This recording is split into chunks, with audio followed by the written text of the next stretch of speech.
Algunos de ustedes pueden haber oído que la corporación de Disney es responsable de al menos un pueblo fantasma. Disney construyó la Isla del Tesoro, un complejo en la bahía de Baker, en las Bahamas. La Isla del Tesoro no empezó como un pueblo fantasma.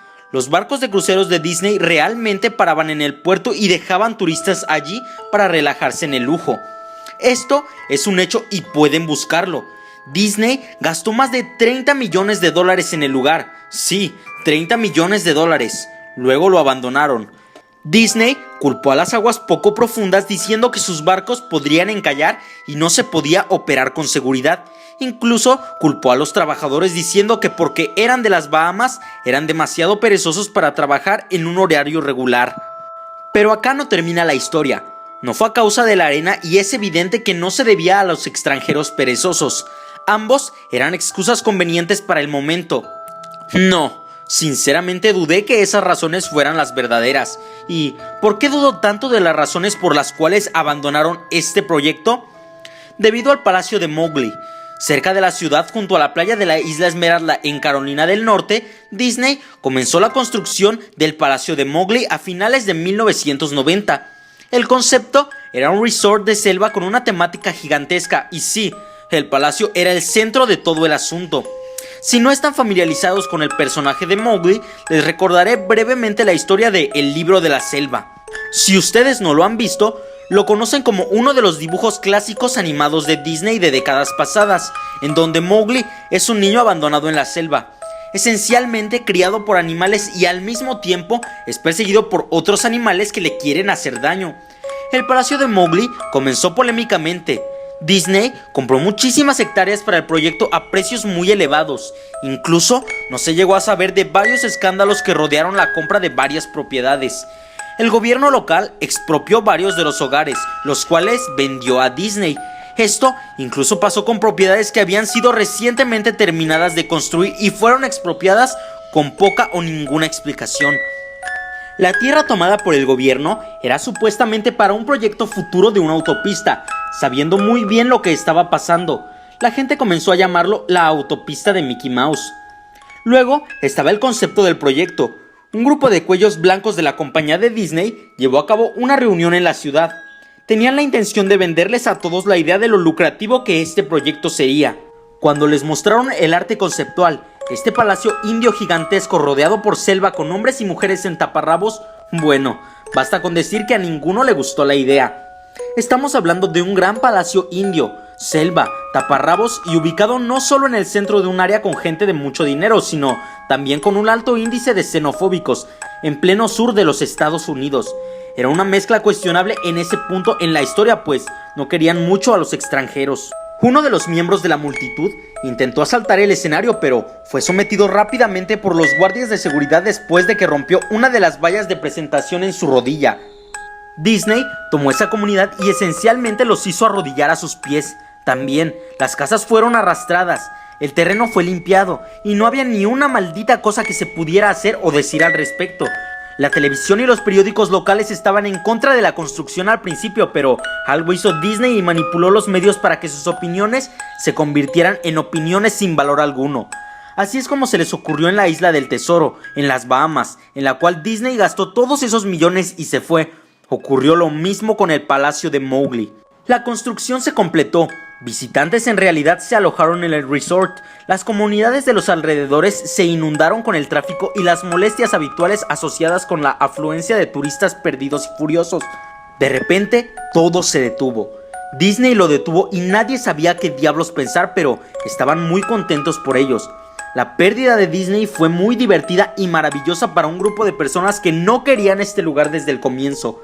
Sinceramente, nadie hablaba mucho del lugar, pues ya se cerró hace más de una década atrás. Yo vivo tal vez a 4 horas de Isla Esmeralda, así que realmente solo escuché los rumores y no tenía información verídica de este lugar. Después, leí este artículo de alguien que había explorado el resort de la Isla del Tesoro y publicó en un blog todas las cosas locas que encontró por ahí. Cosas que habían dejado atrás, cosas rotas, dañadas, probablemente arruinadas por los ex empleados descontentos por haber perdido sus empleos. Gente de todas partes que querían un pedazo de este lugar. La gente allí se sentía tan ofendida por la isla del tesoro como la gente hizo aquí con el palacio de Mowgli. Además, hay rumores de que Disney había liberado los animales de su acuario en las aguas locales cuando cerraron, incluyendo tiburones. ¿Quién no querría tomar algún poco de mercancía de ese lugar después de todo? Bueno, lo que estoy diciendo es que este blog sobre la isla del tesoro me hizo pensar. A pesar de que habían pasado muchos años desde su cierre, pensé que sería genial hacer algo de exploración urbana en el palacio de Mowgli. Tomar algunas fotos, escribir sobre mi experiencia y probablemente ver si había algo que podía llevar a casa como recuerdo. No voy a decir que llegué rápidamente al lugar porque sinceramente me tomó más de un año después de haberme enterado del artículo sobre la isla del tesoro. En el transcurso de este año hice un montón de investigación acerca del resort, o al menos lo intenté. Naturalmente ningún sitio oficial de Disney o buscador de internet mencionaba del lugar, se habían encargado de borrar todo rastro de este. Aún más extraño, sin embargo, era que nadie antes se le había ocurrido escribir un blog sobre el lugar o incluso tomar una foto. Ninguna de las televisiones locales o de los periódicos tenían una palabra sobre el lugar. Claro que era de esperarse, si todos se habían dejado manipular por Disney. No iban a alardear por este acto tan vergonzoso, ¿verdad? Emprendí mi viaje y cuando llegué a la puerta del resort me quedé asombrado. Enormes puertas de madera que parecían haber sido cortadas de un sauce gigante era lo primero que vi. La puerta ya tenía varios agujeros en varios lugares hechos por pájaros carpinteros y carcomida en su base por insectos y roedores. Colgado en la puerta había una lámina de metal con algunas letras pintadas a mano en negro que decían abandonado por Disney. Era obra de algún residente o un ex empleado que quiso hacer una pequeña protesta. Todas las estructuras al aire estaban rotas, la madera podrida y varios pedazos carbonizados de material no identificable.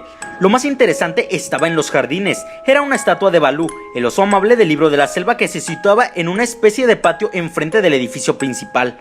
Me acerqué al edificio principal, el palacio. Nuevamente vi el mismo letrero en la parte superior donde alguna vez estuvieron las puertas. Abandonado por Disney. Me gustaría poder contar acerca de todas las cosas impresionantes que vi en el interior del palacio. Estatuas olvidadas, cajas registradoras abandonadas, una sociedad secreta de vagabundos sin hogar, pero no. El interior del vacío era tan vacío, tan desnudo, tan llano, que yo creo que a la gente solo faltó robarle el moho a las paredes. Cualquier cosa que era demasiado grande para robar. Mostradores, escritorios gigantescos, árboles falsos. Todos estaban amontonados en medio de esta caja de resonancia vacía que amplificaba todos mis pasos como si se escuchara un viejo reloj de cuerda en un cuarto silencioso. Tic-toc, tic-toc. Los baños estaban en gran parte en el mismo estado que el resto del lugar. Lo curioso es que estos y los lavabos goteaban o simplemente el agua corría libremente. Me pareció que se debería haber cerrado el grifo principal del agua hace mucho, pero hace mucho tiempo atrás. Había un montón de habitaciones en el resort, pero naturalmente yo no tenía tiempo para mirar todos y cada uno de los cuartos. Pensé escuchar una televisión o radio en una habitación ya que realmente creí escuchar una conversación muy silenciosa. A pesar de que era como un susurro, probablemente mi propia respiración resonando en silencio o simplemente otro caso en el que el sonido del agua que fluye estaba jugando una mala pasada en mi mente, esto es más o menos lo que escuché. Yo no lo creo. Claro que sí. Yo no lo sabía. Fue tu padre, te lo dije. Oí luego algo parecido a un suspiro largo o un llanto. Lo sé, suena ridículo, solo estoy narrando lo que viví. Mientras miraba por la ventana me di cuenta de algo interesante en el patio que al parecer me había perdido. Había una estatua muy realista de una pitón de tal vez 25 metros de largo tomando el sol y enrollada en sí misma sobre un pedestal a la derecha en el centro de la zona. Me acerqué a la pitón y tomé una foto, pero poco a poco, casualmente, la pitón levantó la cabeza, me miró directamente a los ojos, me dio vuelta y se deslizó fuera del pedestal a través de la hierba y los árboles, y tras ella, los 25 metros de sí misma. Disney había liberado a todos sus animales exóticos en los jardines, y yo estaba parado justo en la casa de los reptiles. Yo estaba estupefacto, mi boca debía haber estado abierta durante un par de segundos antes de regresar a la tierra y creérmela a mí mismo. Busqué un lugar para sentarme ya que mis piernas estaban temblorosas. Yo había visto algunas escaleras cerca del vestíbulo del palacio y decidí ir a tomar asiento allí hasta que me sintiera mejor. Llegué a una habitación marcada como zona de mascotas. En esta aún había energía. Algo dentro de mí me decía que esto no estaba bien. ¿Una vieja TV que todavía funciona? No le di mucha importancia, pensé que un viejo generador se debió haber activado apenas pasé por la puerta. Con el tiempo, llegué a una puerta de rayas negras y amarillas con las palabras reparación de personajes 1 estampada en ella. La habitación era exactamente como lo había imaginado. Varios trajes de Disney colgaban de las paredes completamente elaboradas como cadáveres, extraños cadáveres de caricaturas colgadas de sogas invisibles. Lo que más llamó mi atención y quise fotografiar de inmediato era un traje de Mickey Mouse en el centro de la habitación. A diferencia de los otros trajes, este estaba tendido de espaldas en el centro del suelo como una víctima del asesinato. Lo que es aún más extraño, sin embargo, era el color del traje. Era como un negativo fotográfico del actual ratón Mickey, negro donde él debe de ser de color blanco y blanco donde debería ser negro. Sus overoles rojos eran de color azul claro, se veían tan desagradable que decidí fotografiar esa cosa al final. Cogí el casco de un disfraz del Pato Donald cuidadosamente para que este no se deshiciera en mis manos. Mientras miraba a la cara, a esos ojos vacíos de plástico de la cabeza putrefacta, un sonido estrepitoso me hizo saltar del susto. Miré a mis pies y allí entre mis zapatos era un cráneo humano. Se había caído de la cabeza de la mascota y se rompió en pedazos en mis pies y solo la cara y la mandíbula inferior quedaron ahí mirándome. Tuve que tomar una foto de esto, ¿sabes? Tuve que hacerlo por cualquier número de razones que puedan parecer una tontería, pero solo si no piensas en ello. Fue ahí cuando sucedió lo peor. Mickey, ese que parecía el negativo de una foto, el opuesto Mickey en el centro de la pista, comenzó a levantarse. Luego de levantarse, el traje de Mickey se quedó mirándome fijamente bastante tiempo. Yo aún no podía asimilar todo lo que estaba pasando. Alcé los ojos una vez más al traje de Mickey Mouse. «Oye», dijo en una voz silenciosa, pervertida pero con la voz de Mickey Mouse ejecutada a la perfección, «¿quieres que me quite mi cabeza?» Empezó a tirar de su propia cabeza con sus torpes dedos gordos y grandes de los guantes blancos del disfraz alrededor de su cuello con movimientos impacientes, arañando, movimientos similares a los de un hombre herido tratando de salvarse a sí mismo y liberarse de las fauces de un depredador. Al penetrarse el cuello con sus dedos, sangre comenzó a brotar, mucha sangre, sangre gruesa, sangre podrida y de un color amarillo como si fuera sangre infectada por pus. Me di la vuelta al oír el escalofriante desgarro de tela y carne. Solo me preocupaba por escapar. Al darme la vuelta vi por encima de la puerta de esta habitación el mensaje final escrito en una lámina de metal. Parecía estar escrito con las uñas o con un hueso. Abandonados por Dios. Nunca escribí la entrada en el blog sobre el tema. No lo mencioné por muchos años. De hecho, hasta el día de hoy, nunca se lo había contado a nadie más. Pero quería que tú supieras esta noche lo que Disney nos esconde.